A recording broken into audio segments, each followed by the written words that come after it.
Hi guys, it's Leah. I have a quiet moment, and I've actually been working on a video for like about 10 days. It just has not fallen together. Getting a quiet moment, we'll finish up what I need to do. It's not a complicated video, but there was some different information I wanted to give it to you. We're talking about raising chicks without electricity on the off-grid homestead, 1800 style, however you want to put it. We have raised chicks in the past without heat lamps, and we used to use we used to use canning jars with a sack over it, and we'd put the 2 or 3 in the bin with the chicks. We usually get a dozen or so chicks, and that worked okay. This year what we decided to do was use hot water bottles. Now, if you know anything about history, you know that one of the electricity's not been around that long in the big spectrum of history. The Earth is slightly over 6,000 years old. When we talk about raising something delicate like chicks, how did they do it? I mean, electricity's only been around for like, what, 100? I mean, nationwide in our country, it's been less than 100 years that it's been pushed. Were spots that had electricity, and then there was generators and stuff. Yes, that's true. But for the majority, the housewife would have a broody hen, and a broody hen is a very, very, very important thing on a homestead. And not every hen is broody. And there's nothing like seeing a hen that will sit on a nest of eggs. We had one time. This is so funny. We had kept hay in the barn, and Ron had to change the light bulb. This is down south, in the workshop one day. And the workshop and the barn were right next to each other. Or, it was the same building, just side by side. And when he undid the light, he had set it down on a stack of hay. We had some hay overflowing into the workshop side of the barn. And it was a, regular type light bulb. And the funny thing is the next day he found a hen. She had chosen to nest on that light bulb and laid her first egg there. It was so funny. And we left her there, and she ended up hatching a beautiful set of chicks. But at any rate, but it's not every hen that broods. And so you can't depend on that being the source for raising chicks when you don't have electricity. The other thing is, in our location, we've still got 2-3 foot of snow in most places out there. And little chicks in this type of weather just don't cut it. So the other thing that they would have done back then, and this stuff is weird, okay? I think, how could you even do this? There are stories of women that would, and this is not keeping the chicks warm, but this is just hatching the egg. If they had a fertile egg, there's stories of women keeping it in their bloomers. I recently read a story of a woman trying to replicate that, and she kept a fertilized egg in one of her bras. I didn't finish the article because I think I was so shocked by the whole thought of just doing that I just thought, okay. But I should have to see if the egg hatched. But at any rate, so I don't go to those extremes. So hot water bottle this year. We have not raised any chicks up here since we moved up here. And all of our hens are older hens, and the boys desperately, they've wanted chicks since we've been up here, and we've kept telling them no, telling them no, telling them no. And then after they lost their baby goat, we just decided that, let's just go get a few chicks for them. We need them. We're prepared for them, and it will make them happy. And it did. And here we sit. I just want to share some thoughts. Now, please, if you guys can watch the whole video, you get to the end, I'm putting a part on there about being responsible homesteaders with chicks. And I won't go into it here, but it is something that's on my heart, the fact that we are so cavalier so often with animals. And I just want to encourage everybody who's even considering a cute little chick or cute little duck at this time of year to definitely make sure you're doing it for the right reasons. So, all right, well, let's get on, and I'll show you some bits and clips of how we use the hot water bottle. And I took some shots at in the middle of the night and to check on the chicks, and everything was fine. And they are now almost 2 weeks older since we got them, and they are they're ready to go outside. I mean, I know they're not ready to go outside, but I'm ready for them to go outside. But I've got a couple more weeks with them, and it just, they're dirty. They're smelly, and you got them in your house. So, all right, guys, up close and in person, right? So here's how we do it without electricity. Order, order, in the court. I declare you the silly sort. As far as chicks. I vote we did 3 apiece. Three apiece. Daddy's not opposed to 3 chicks apiece. Okay? Mama said maybe. Mama said maybe. I know TSC, last time we were there, they had chicks. How about 20? I don't know if they'll have them the next time we go. Which is going to be tomorrow. Which is going to be tomorrow. Well, it Get it is. straight. Erickson's has chicks also. You order chicks from Erickson's. Order? Kind of like But we want a buy. voices. Well, that's something that we want to consider. I guess if TSC doesn't have the Ida Red pullets, Are those the kind of chicks you want, or they're, just they're good. because- They're a heritage breed. They're hardy. They're a dual purpose. We want to breed them, Mama. We have a chicken farm. No, thank you. But me and We Simi, want I a mean, turkey me, farm. I mean, me and Simi will. You got that right. Turkey jerky. How about a bunny ranch? That's right. By the way, you had a comment, and they wanted to know if you could do a video on rabbits because they saw that we had rabbits running around, and they had caged rabbits at one time and didn't like it. Would rather have the free range rabbits. So you can share your expertise on that. Run, You too. rabbit, run. Right. Where are we going, guys? To town to get our chicks. To get our chicks. Pitbull, you owe me a toe. All right, let's go.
This is how you felt outside the delivery room.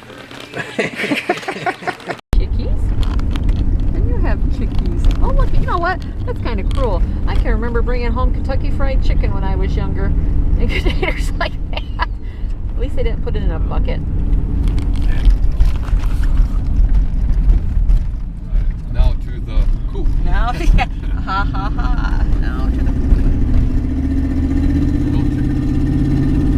And I think the chicks heard that. You think so? Did they not like that joke?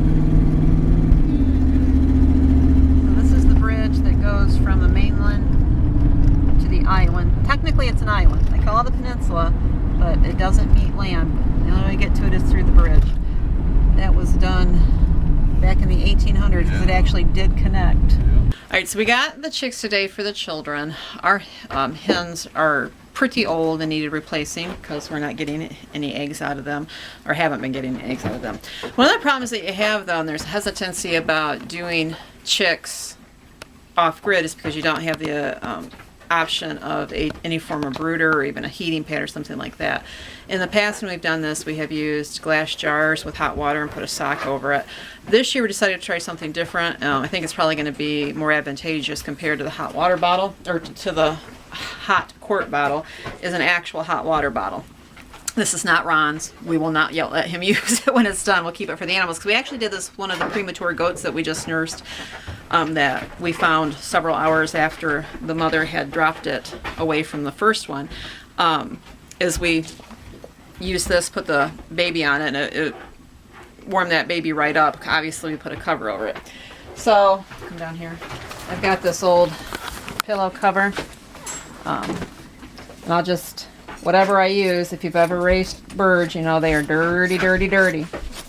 But I don't want them sitting directly on that water bottle. So I want stuff that I can just throw away. For this, for the first day, will be perfect. And then that will be, we've got 12 chicks. I've got another hot water bottle that we'll use for the animals that we can use it in. They're so cute. Alright, so it's 1 o'clock in the morning. I changed the water a while ago. Everybody is more than warm. Now, Mama Molly wants to see them. Granted, they're right next to the wood stove, but the firebox is on the far side of the wood stove, and they are on the floor. So the hot water bottle is really doing a good job for them. A lot of them don't even want to be on it. And the two that are well, they're sprawled out pretty good. Alright, that's the report. 1 o'clock in the morning. Chicks doing good. Okay, the other thing that can be done to help ensure warmth, especially if the night's going to be cold, is to cover up the cage on at least 3 sides. If you're near a stove or near a heat source, you want to keep one end open so that the birds... And some of you, it's under. Yeah, here, show us what's under, huh? Well, let's... Yes. Yeah, now keep the door closed, please. Yeah, they're right there on their water bottle, aren't they? Oh, okay, let's close them back up. Alright, now you see how these guys, some of them are over on the... well, they don't like the movement. Go lay down, Daisy. And of course, there wasn't that many just a few seconds ago till I came over here. Now I got them all nervous. Nervous Nellies. And as you saw in the earlier clip when they were just, you know, before they started to feather out at all, they all fit together on that hot water bottle. And apparently that is not the case here. So as they grow, if you're going to use the hot water bottle method, you need to consider doing 2. It's been really warm. I mean, I'm not concerned. They're really feathered out really well. Like, you know, we check their temp. We pay attention to the temp in the house. And we've just used one at this point in time. But I do have another available should the nights drop back down to being too cool, in our opinion. Again, these guys grow so fast. You know, you need to make sure they have adequate room. If you have more than a couple, you're gonna... I mean, this is a dozen chicks, and this is the biggest tote we could find to put them into. Back in the day, they would have used wood boxes behind the stove. Wood boxes would be hideous to clean. They would smell. We've got a good rotation going on with the cleaning of our totes. We clean them daily. And we have another smaller tote that we put the chicks into while we clean this one out and dry it out. So you get a good cycle, good rotation. They won't be too bothersome for the time you have to keep them in here, and then you can get them out into an environment that is best for everybody suited, but get them beyond this delicate stage. And I think that's what they would have done before the electric lights and incubators, was to get them out as soon as possible. I know people raise chickens in their house and have them for house pets. I could not do that. This 4 to 6 week jaunt is my max for the year. You know, I know that the temptation with it being this time of year is to rush out and grab the cute little baby chicks and the cute little ducks. I think there's a thing, though, that we of when somebody has a platform or somebody has some influence of any kind, whether it's on one or two or three people, and that promotes a responsibility that we have. And I'm speaking from experience. Before we started homesteading, and I love the idea of having different animals, I admired and was encouraged by others who had them, and also I wanted to mimic that lifestyle, and I knew that part of the lifestyle that they had were the animals. And it's tempting to rush out and get animals, especially when they're right in front of you. But we have to realize that during this time of year, when everything around us is pushing little baby chicks and little baby ducks, and all the parents want to run out and get them for their kids as Easter basket because they're so cute, or the folks that actually want to raise them to produce something in a homestead environment, that you guys make sure, if you're considering, if you haven't gotten these animals yet, or if you're thinking about doing it because Easter's coming up, please rethink this, because what you don't want to do, and what we've seen happen so often, is people rush out and they get the animal and they don't stop and think about the responsibility that comes with it after the animal has gotten beyond that cute stage, when they've gotten to the poop. I mean, chickens and ducks are dirty and they stink and they poop all the time. And unless you have a home environment for them, putting them in your basement, ducks, and I've seen that happen before with a pool and getting forgot about, or chickens left in cages. You can't. You really shouldn't do that. Kids are just as happy with stuffed animals. They're just as thrilled with that. But if you're going to do that, be prepared. Prepare yourself and prepare your children for the full long-term responsibility of caring for the animals. And I don't want to come across as to the people that will be responsible by making them feel, I guess I don't know what the word I'm looking for is, by making them feel belittled or like they haven't thought things through. Because obviously if you are committed to it, then you've thought it through. But many people who are going to do this, who are going to go out and get these babies, have not thought it through. And I just want to encourage people to stop and think about it. Think it is a long-term commitment. Chickens live 3 to 6 years or longer. Ducks, I have never raised ducks, so I do not know what their lifespan is. And I know that some people would say, well, you're perpetuating the problem by going to get chicks from the farm store, but the reality is I use the farm store for what it's supposed to be for, to provide people resources so that they can homestead, and farming. Old-fashioned farming is homesteading today.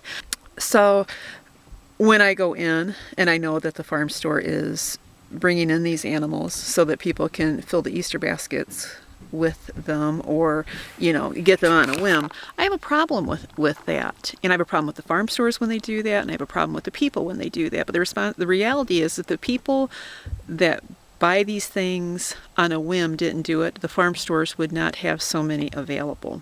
And so we have to take responsibility as individuals. We were in the farm store yesterday, and we went and looked at the chicks. We got our chicks over a week ago, and everything they weren't overfilled. The tanks were nice and clean. The animals were healthy, and we have no other place to get our chicks. Our hens aren't brooders. Our last brooder outlived her life phase, and not every chicken will be a brooder. So this was our option at this phase. But we ran in to get some grain and some dog food yesterday, and we stopped to look at their chicks, and I was appalled with what I saw, especially when it came to the ducks. The tank was just filled and overstuffed, and they had the duck price half off, and I was tempted to grab up, a dozen of them to get them out of there, to try to rescue them. But the reality is we aren't prepared. We aren't set up for ducks. And we would have been taking them from one environment that wasn't healthy to another environment that wasn't healthy because we're not set up for it. We financially can't afford to increase that lot right now. It would have been a bad choice. And they told me that they were just bringing in more ducks. The farm store, the corporate, was going to be sending them more animals probably. And that's because people are taking Easter out of context. They're putting it into these cute little animals. Let's turn Easter back to Christ, and then we wouldn't have to worry about all this, would we? I'm on my soapbox right now. But do think about about the animal before you get it, if you are prepared and committed with the commitment. And things don't have to be perfect. Your home for them does not have to be perfect, but you do have to provide some basic needs for them, and you have to make sure you can feed them as they produce things for you. And if it's just a pet, then they're obviously not going to produce anything for you, so you have to make sure that you can feed it. But be responsible, be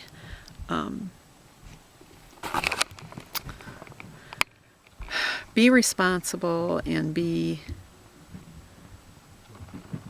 an adult, when it comes to this, because I guess we got enough abuse in this world, neglect, children, left and right, and let's not make a situation for ourselves that will create neglect for an animal when we don't have to have that. So that's my soapbox, and that's how I'm going to end this video. To hope you all think about this. If you haven't started raising animals and you're going to, just make sure you're prepared. If you're thinking about a pet, for pity's sake, be prepared to be committed. And that goes for puppies too. I was talking to the lady at the farm store, and she said a rumor had it that she said it wasn't confirmed or anything, but they'd heard that several of this particular chain of stores was going to start having puppies in there. Well, that's just what the world needs, is more puppy mills, right? More puppies that the Humane Society dropped off for full-grown dogs that the people haven't taken time to train, or don't have time to take, or don't have the ability to take care of. And if the demand's not there, then these animals aren't going to get neglected. They're going to get placed in the right homes to begin with.